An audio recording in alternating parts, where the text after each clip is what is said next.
As I walk through this beautiful path, surrounded by God's creation, I'm reminded of His presence in every detail. It's in moments like this that I find peace, quieting the noise of life to focus on God.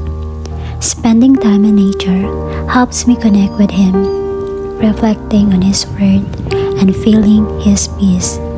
Psalms 46:10 says, "Be still and know that I am God." It's a reminder to pause, to be still, and to trust in His sovereignty. God is always near, even in the smallest quiet moments.